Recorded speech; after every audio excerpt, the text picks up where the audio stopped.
What is going on, my Patriots? How y'all guys doing?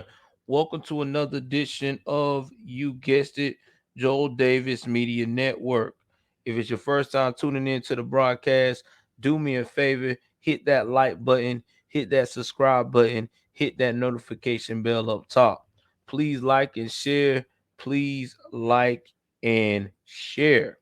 Well, with that being said, guys, we're gonna go ahead on and jump into today's story. But before I jump into today's story, please, if you want to support the channel, do me a favor, go to the description box below. We also have a lot of products that you can get a discount on that supports the channel. Also, a lot of links that you can also donate to keep the channel going. So, guys, we're gonna talk about cosmetic surgery going wrong. And we see this a lot, especially going on in with a lot of women lately of all races and colors. Uh, Women have been going crazy for the last couple of years and obsessed with what we call the BBL, which is a Brazilian butt lift. Now, we know that a lot of this can be expensive in the States. And we also know too that just going to any doctor in the States is also a risk because this is a very, very complex procedure. But a lot of people are starting to go overseas, and especially in your island countries. It can be either Puerto Rico, the Caribbean. They can be going over to Brazil, Venezuela, even now to the Dominican Republic. Well, there is a woman who recently went over there, and well, let's just put it to you this way: with her and her friend, one didn't make it.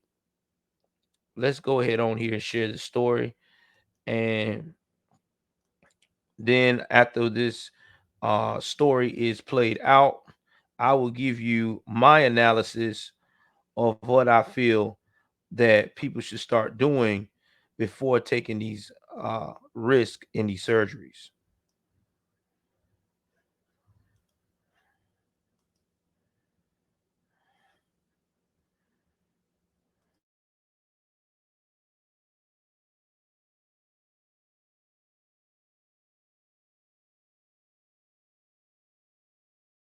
Is dead after traveling to the Dominican Republic for plastic surgery. It is a growing trend. U.S. citizens leaving the country to get those And procedures. WRTV's Adam Shooms and photojournalist Paul Chiodo have been working this week to try to find out what went wrong in the Dominican Republic. With a heavy heart, Sheree Terry reflects on the life of her twin sister. And she went to go get her body done in a DR, and she never made it back.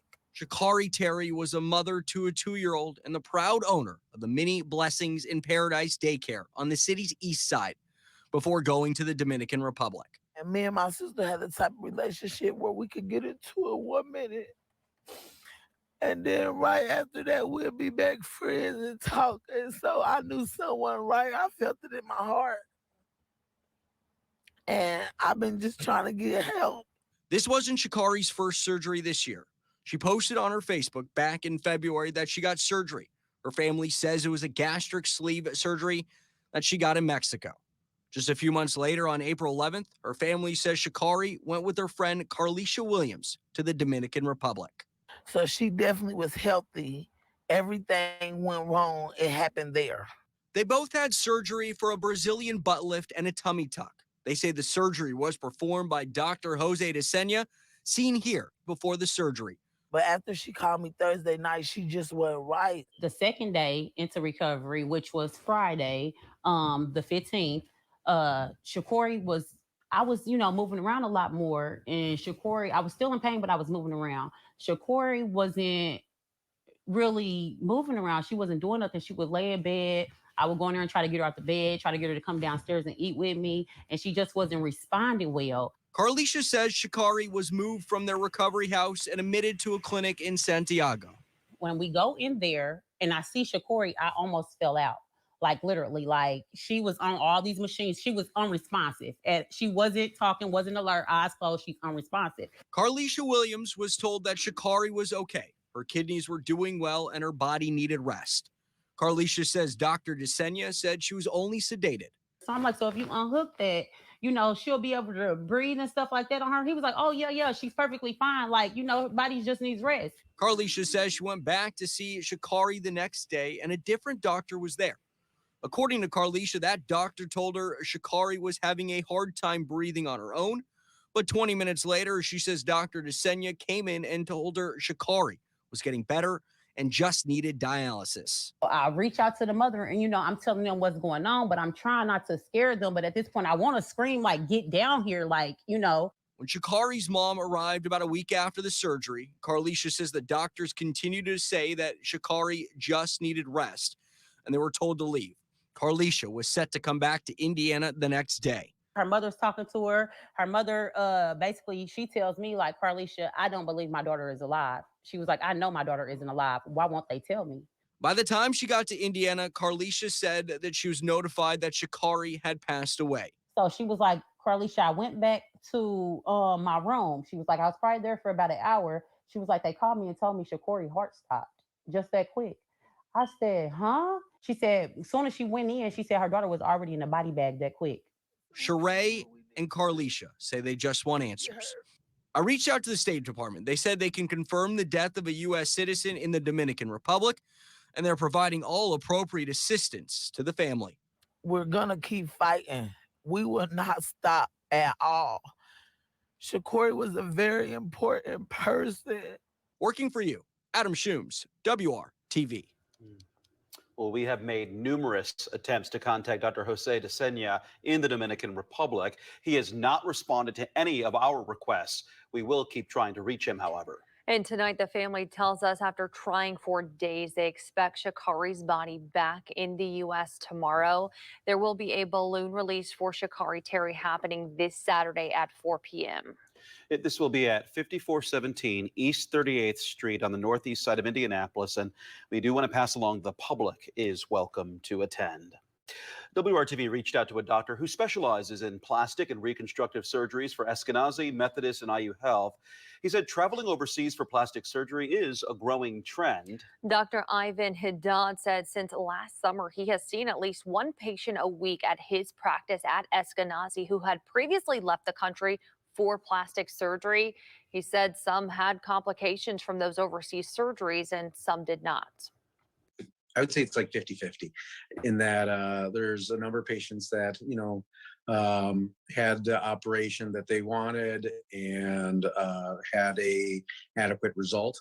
But then, it's basically a coin flip where the others, have some complications, some that are, expected, some that are not, or the result wasn't what they expected.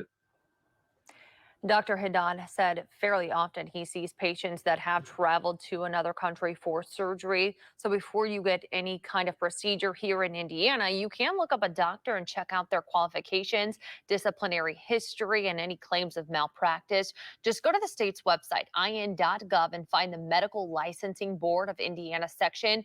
Once you are there, scroll down to the consumer patient information. We will have a link to that in our story at WRTV.com.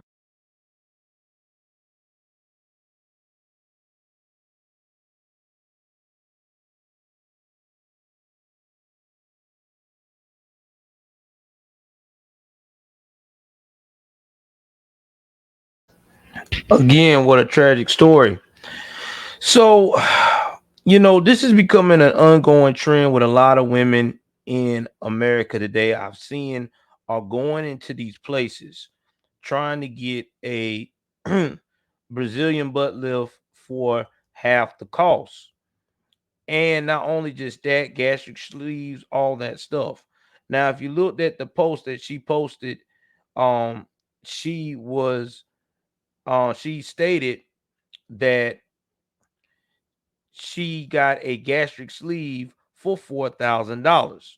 Now let's look at how much it costs a gastric sleeve average in the US.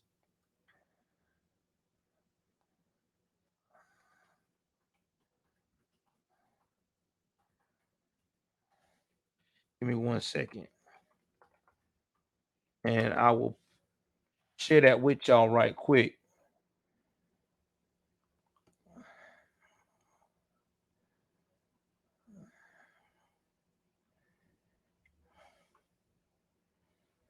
So I'm gonna put this right here. I'm gonna share this part of the screen with you guys.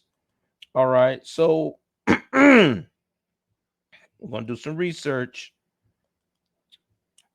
The average gastric sleeve in the US is $9,300. So she saved 5 grand going to Mexico. Now let's look at the average price for BBL.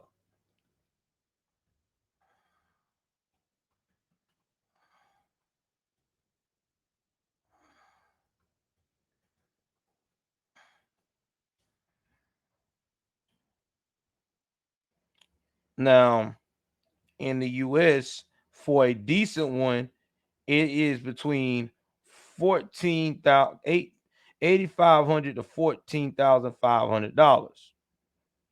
Okay, that's in the US with a respectable doctor that knows what he's doing. But a lot of these are going to the Dominican Republic,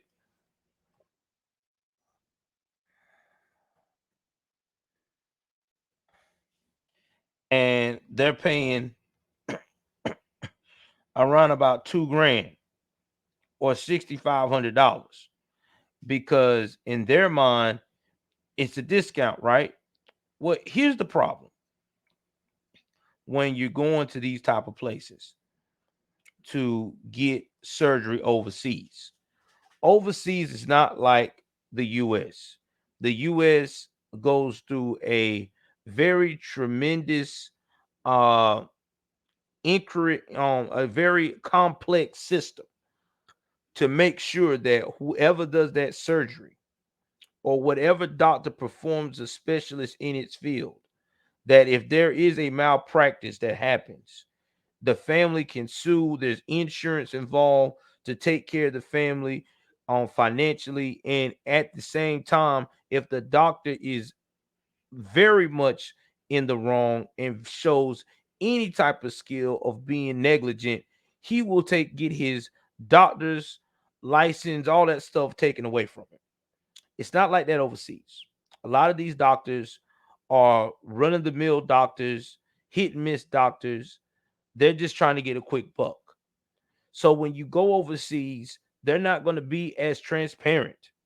You're not going to be able to look them up. You're not ever going to look at their reviews. If you heard what the guy said in the statement, one out of it's a 50-50 chance. That means 1 out of 2 people that goes with you or y'all go together to these overseas to get this Brazilian butt lift is going to come back normal. I've seen so many horror stories where women talking about their one woman butt was so destroyed from a bad BBL that they had to take fat off her legs, her thighs, I think, and stomach to form her butt back to normal, not just big and bubbly like she want, to normal. There's women that has had infections.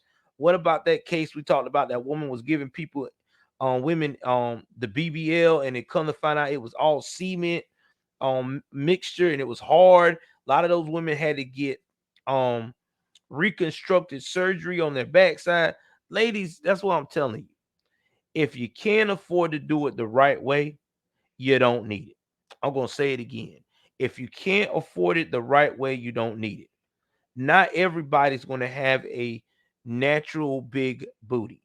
If God didn't bless you with that, there is other alternatives. Go to the gym, do squats. You'd be surprised what you can do with squats. I've seen women who have had all types of little booties or whatever, flats, whatever you want to call it.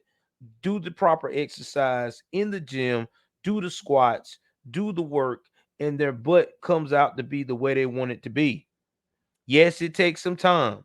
Yes, it's a lot of dedication, but you can do it. You can take your little butt and make it bubbly. It don't take much. It just takes work.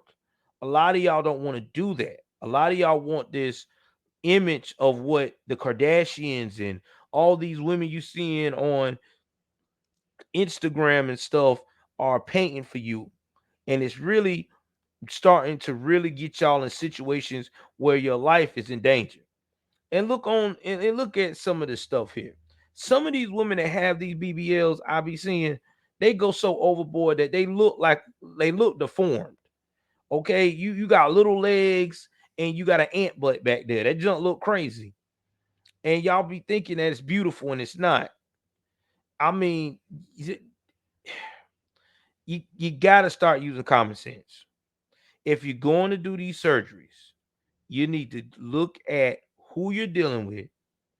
You need to find out if the money worth the risk. If it's not, then you need to go to a professional, someone highly rated, highly good at what they do, and take the chance of investing that way. I'd rather pay more money for quality than less money for quantity. Because right now, this woman's quantity that she invested in is putting her in the grave. Again, rest in peace to Miss Shakar. I hate that that happened to her. I hope that every young woman will take this as a chance to learn that everything that sounds good ain't good, and every product that's cheap does not mean it's good quality. Okay, so please keep that in mind. Again, y'all get in the comment section. Tell me what y'all think about these BBLs. Do you think these BBLs are worth your life? Please like, share, subscribe. Y'all know how we do. I'm out.